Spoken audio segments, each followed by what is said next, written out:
నమస్కారం అండి, నా పేరు డాక్టర్ సువర్చల, జీవా ఫర్టిలిటీ సెంటర్స్ లో సైంటిఫిక్ డైరెక్టర్ని. ఇవాళ ఒక చాలా ఇంట్రెస్టింగ్ కేసు వచ్చిందండి. ఐరన్ డెఫిషియన్సీ ఉన్న పేషెంట్. సో ఐరన్ గురించి, దాని ఇంపార్టెన్స్ గురించి, సంతానలేమి సమస్య ఎలా కావచ్చు అని దీని గురించి ఎక్స్ప్లెయిన్ చేస్తుంటే ఆవిడికి దాని ఇంపార్టెన్స్ అనేది తెలియలేదు. సో ఈ వీడియో ఐరన్ డెఫిషియన్సీ ఉన్న పేషెంట్స్ కోసము, ఎనీమియా ఉన్న పేషెంట్స్ కోసము స్పెషల్ గా చేసింది.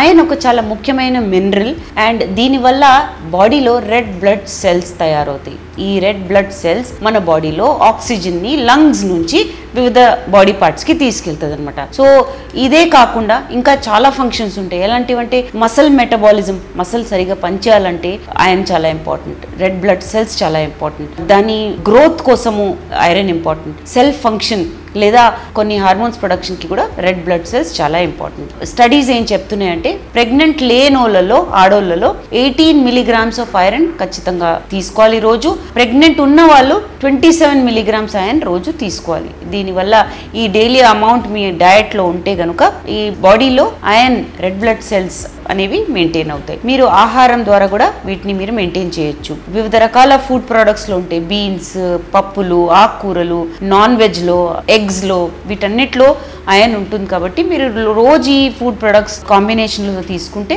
మీకు బాడీలో ఐరన్ అనేది మంచి లెవెల్స్ లో ఉంటాయి. ఇది కాకుండా ఫార్టిఫైడ్ గ్రెయిన్స్ అంటారు, బ్రెడ్, సీరియల్, వీటిలో కూడా తీసుకుంటే డయటరీ సప్లిమెంట్ అనేది బాగుంటుంది. సో కనెక్షన్ ఏంటి? ఐరన్ కిను ఫర్టిలిటీకి కనెక్షన్ ఏంటి? బాడీలో మేజర్ ఫంక్షన్స్కి అయితే ఐరన్ ఇంపార్టెంట్, అది మనం చూసాం ఎలానో. కానీ ఫర్టిలిటీ కోసం కూడా చాలా ఇంపార్టెంట్. సో ఐరన్ లెవెల్స్ అనేవి ఖచ్చితంగా కనుక్కోండి. లో ఉంటే మటుకు మీరు ట్రీట్మెంట్ తీసుకోవాలి. రీసెర్చ్ ఐరన్ డెఫిషియన్సీకి ఓవ్యులేటరీ ఇన్ఫర్టిలిటీకి కనెక్షన్ చూపించింది. ఏంటి? అండం విడుదల అవ్వకపోవడం, అండం రెగ్యులర్ గా విడుదల అవ్వకపోవడము, లేదా విడుదలైన మంచి క్వాలిటీ విడుదల అవ్వడము అనేది ఓవ్యులేటరీ డిస్టర్బెన్సెస్ కి ఐరన్ డెఫిషియన్సీ కారణమని చాలా రీసెర్చ్ పేపర్స్ చెప్తున్నాయి అన్నమాట. డేటా చెప్తుంది మనకి. మిస్ క్యారేజ్ అవ్వడం, లో బర్త్ వెయిట్ ఉండడం పుట్టబోయే పిల్లల్లో, ప్రీటర్మ్ లేబర్ అనేది అంటే టైం కన్నా ముందే డెలివరీ అయిపోవడం అనేది ఐరన్ డెఫిషియన్సీ వల్ల కావచ్చు. దీనివల్ల ఇంప్లాంటేషన్ ఫెయిలియర్ కూడా అవ్వచ్చు. అంటే మీనింగ్ ఏంటి? ఫలదీకరణమైన పిండం గర్భసంచిలోకి వచ్చినప్పుడు అది అతకపోవడం అనేది ఒక చాలా పెద్ద సమస్య కావచ్చు. దీనివల్ల కూడా ప్రెగ్నెన్సీ రాకపోవడం అనేది జరుగుతుంది. సో మనం సరిగా ఐరన్ లెవెల్స్ తీసుకోకపోతే లేదా బాడీలో లేకపోతే రెడ్ బ్లడ్ సెల్స్ సరిగా ఉండవు. దీనివల్ల ఆక్సిజన్ అనేది వివిధ బాడీ పార్ట్స్ కి సరిగా వెళ్ళదు. బాడీ పార్ట్స్ లో ఓవరీస్ అంటే అండాశయాలు, యూట్రస్ కూడా ఉంది కాబట్టి అవి కూడా దెబ్బతింటాయి. ఈ ఆక్సిజన్ ఫ్లో అనేది తక్కువ ఉండడం వల్ల ఎగ్ క్వాలిటీ బాగుండదు. అండ్ ప్రెగ్నెంట్ అయిన తర్వాత కూడా ఐరన్ డెఫిషియన్సీ ఉంటే అండం బాగాలేదు కదండి, అలాంటి అండం నుంచి వచ్చిన పిండం అనేది సరిగా గ్రో అవ్వదు. గ్రో అయినా అతకదు, నార్మల్ డెవలప్మెంట్ ఉండదు. పిండమే కాదు, మాయా మీద కూడా ఎఫెక్ట్ ఉంటుంది. దీనివల్ల మిస్క్యారేజ్, ప్రీటర్మ్ బర్త్ కూడా ఎక్కువ సమస్య ఉంటుంది. 2006లో ఆబ్స్టెటిక్స్ అండ్ గైనకాలజీలో ఒక మంచి స్టడీ పబ్లిష్ అయింది. ఇది ఒక జర్నల్. ఇందులో ఏమన్నారంటే ఐరన్ సప్లిమెంట్స్ తీసుకున్న మహిళల్లో 40% తక్కువ ఓవ్యులేటరీ ఇన్ఫర్టిలిటీ ఉండే, అంటే తీసుకోలేని వాళ్ళలో ఓవ్యులేటరీ డిస్టర్బెన్సెస్ ఉండే. అండం విడుదల అవ్వకపోవడము, మంచి క్వాలిటీ అండం ఉండకపోవడం అనేది ఒక పెద్ద సమస్య. సో ఈ ప్రాబ్లమ్స్ అనేవి ఐరన్ డెఫిషియన్సీ వల్ల కావచ్చు. ఐరన్ డెఫిషియన్సీ ఒక చాలా కామన్ న్యూట్రిషనల్ డెఫిషియన్సీ ప్రపంచంలో according to world health organisation. So iron అనేది చాలా ఎక్కువ టైం వరకు లేదనుకోండి, అలాంటప్పుడు ఐరన్ డెఫిషియన్సీ అనీమియా అవుతుంది.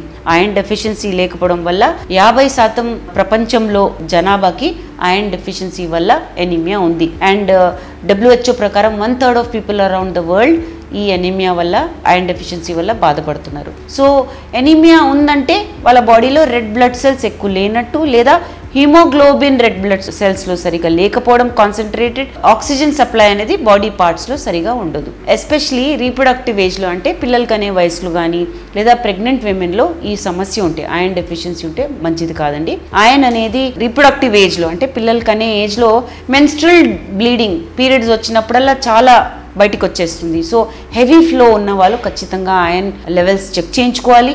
అండ్ ఏదైనా తక్కువ ఉంటే సప్లిమెంట్స్ తీసుకోవాలి. ఐరన్ డెఫిషియన్సీ అనీమియా ఉంటే సిమ్టమ్స్ ఏంటి? మొదటగా ఏంటంటే చాలా మైల్డ్గా ఉంటే, కొన్నిసార్లు అయితే ఫిజికల్ సైన్స్ కూడా ఉండవు. కానీ ఇది రాను ఎక్కువ అవుతుంది అనుకోండి, చాలా ఎక్కువ రోజుల నుంచి ఐరన్ డెఫిషియన్సీ ఉంటే కనుక కొన్ని ఫిజికల్ చేంజెస్ ఉంటాయి, కొన్ని సిమ్టమ్స్ ఉంటాయి. మీకు ఎక్కువ అలసటగా ఉండడం, వీక్నెస్ ఉండడము, స్కిన్ అనేది పేల్గా అయిపోవడము, హెడేక్, కళ్ళు తిరగడము, తర్వాత chest pain, heart beat fast అవ్వడము, షార్ట్నెస్ ఆఫ్ బ్రెత్ అంటే ఊపిరి ఆడకపోవడము, చేతులు కాళ్ళు ఎప్పుడు చల్లగా ఉండడము, గోర్లు చాలా బ్రిటిల్ గా ఉండడము, తర్వాత నాలుక వాచి ఉండడము, ఇవన్నీ ఎనీమియా సిమ్టమ్స్ అనమాట. సో ఇఫ్ మీకు ఈ సిమ్టమ్స్ ఉన్నాయంటే ఖచ్చితంగా బ్లడ్ టెస్ట్ చేయించుకొని డాక్టర్కి చూపించండి. సెల్ఫ్ డయాగ్నోస్ చేయకండి, మీరే ఐరన్ సప్లిమెంట్స్ తీసుకోకండి. బికాస్ ఈ సిమ్టమ్స్ వేరే హెల్త్ ప్రాబ్లమ్స్ వల్ల కూడా ఉండొచ్చు. కాబట్టి ఎక్సెస్ ఐరన్ కూడా మంచిది కాదు. కాబట్టి మీరు డాక్టర్కి చూపించుకొని ఆ లెవెల్స్ బట్టి మీరు ఎంత డోసేజ్ తీసుకోవాలో వాళ్ళు డిసైడ్ చేసి మీకు ఇస్తారు. సో మీరు చేసేది ఏంటంటే మీ ఆహారం బట్టి మీరు ఐరన్ ఇంటేక్ అనేది ఇంప్రూవ్ చేయొచ్చు. వీడియో బిగినింగ్ లోనే అన్నాను కదా, బ్యాలెన్స్ డైట్ తీసుకుంటే అండ్ ఎలాంటి ఫుడ్ తీసుకుంటే ఇంప్రూవ్మెంట్ ఉంటుందో ముందునే చెప్పాను. కానీ ఒక ముఖ్యమైన విషయం ఏంటంటే బాడీలో విటమిన్ సి లెవెల్స్ బాగున్నాయి అనుకోండి, అలాంటప్పుడు ఐరన్ అబ్జార్ప్షన్ కూడా బాగుంటుంది. సో విటమిన్ సి వేట్లో ఉంటుంది, సిట్రస్ ఫ్రూట్స్, బెల్ పెప్పర్స్ అంటే క్యాప్సికమ్, బ్రోకలీ, ఫ్రూట్స్ లో వీటన్నిటిలో విటమిన్ సి ఎక్కువ ఉంటుంది. సో విటమిన్ సి మీరు కూడా ఇంప్రూవ్ చేస్తే మీరు తీసుకునే ఆహారంలో ఉన్న ఐరన్ కూడా సరిగా బాడీలో అబ్జార్బ్ అవుతుంది. సో పిల్లలు కనాలనుకుంటే ఒక మంచి ఐడియా ఏంటంటే ఈ ఐరన్ లెవెల్స్ చెక్ చేయించుకొని అవసరం ఉంటే మీరు ఈ సప్లిమెంట్స్ తీసుకోవాలి. ప్రెగ్నెన్సీ కోసం ట్రై చేస్తున్న వాళ్ళకి ప్రీనేటల్ విటమిన్స్ కూడా ఇస్తారు. అంటే ప్రెగ్నెన్సీకి ముందు విటమిన్స్ ఇవ్వడం, వీటిలో ఎంత ఐరన్ ఉండాలో అది ఆల్రెడీ యాడెడ్ ఉంటుంది, అది కూడా తీసుకోవచ్చు మీరు. ఇందులో ఫోలిక్ యాసిడ్ అనేది ఉంటుంది, ఇది బేబీ గ్రోత్కి చాలా ఇంపార్టెంట్. దీనివల్ల బేబీ డెవలప్మెంట్ అనేది బాగుంటుంది, ఎనీమియా అనేది రాకపోవడం జరుగుతుంది. కానీ ఓవర్ డోస్ చేసుకోకండి. హై డోస్ ఐరన్ సప్లిమెంట్స్ తీసుకుంటే స్టమక్ ప్రాబ్లమ్స్ అంటే కాన్స్టిపేషన్, నాసియా, పొట్టలో నొప్పి ఉండడము, వామిటింగ్, డైరియా ఇవన్నీ కూడా అవ్వచ్చు. కాబట్టి ఓవర్ డోస్ తీసుకోకండి. మీ డాక్టర్ చెప్పిన డోసేజ్ ఎన్ని రోజులు తీసుకోవాలో అలా చేయండి. అఫ్కోర్స్ ఐరన్ సప్లిమెంట్స్ వేసుకునే ముందు తినేసేసుకున్నారు అనుకోండి, ఈ నెగటివ్ ఎఫెక్ట్స్ కూడా తక్కువ ఉంటాయి. డెఫినెట్లీ మీరు మీ డాక్టర్తో సంప్రదించిన తర్వాతనే ఈ ఐరన్ సప్లిమెంట్స్ అనేవి స్టార్ట్ చేయాలి. మీకు కనుక ఐరన్ డెఫిషియన్సీ ఉంది లేదా ఎనిమియా ఉంది, మీరు ప్రెగ్నెన్సీ కోసం ట్రై చేస్తున్నారు, దీని గురించి ఇంకా సలహా కావాలనుకుంటే తప్పకుండా జీవా ఫర్టిలిటీ సెంటర్స్కి వచ్చేయండి. Thank you. చాలా థ్యాంక్స్ అండి మా వీడియోస్ చూస్తున్నందుకు. మరిన్ని ఇలాంటి ఇంట్రెస్టింగ్ వీడియోస్ కోసం మా ఛానల్ని తప్పకుండా సబ్స్క్రైబ్ చేయండి. Thank you.